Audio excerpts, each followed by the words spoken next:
I en aquest moment d'incertesa econòmica hi ha una mercaderia, un valor que és una inversió quasi segura. Parlem de l'or. De fet, hem de dir que l'UNS ha marcat un nou rècord històric, que ahir va trencar els $1.000.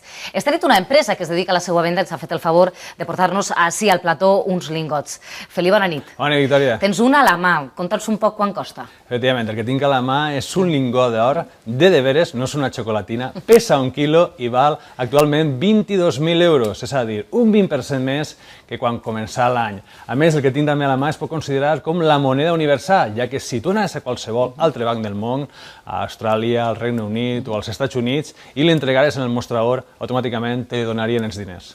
Qualsevol persona podria anar a aquesta botiga, comprar aquest producte o altres que tenen un poc més econòmics, Sí. perquè són molts els atractius que té l'or, entre ells, per nomenar, que ara ens diràs tu, però entre ells l'IVA. Efectivament, d'una banda la liquidesa, la facilitat de convertir en moneda, per altra banda no hi ha molt d'or en el món. Si mirarem tot l'or que s'ha produït en la història, que s'ha extret en la història, faria un cub que tindria 20 metres per 20 metres per 20 metres, és a dir, unes 153.000 tones. I per últim, com tu bé dius, l'IVA no suporta IVA, ja que es considera una moneda i no es considera un metall ferrós. Bon reclam. I per últim, quin ha sigut el procés d'augment del seu preu? Mira, els 2 últims anys ha pujat un 86%, en l'últim any un 56%, i en els últims 2 mesos i mig, això, un 20%. Una bona inversió. Moltes gràcies pel repàs. Bona nit. Bona nit, Victòria.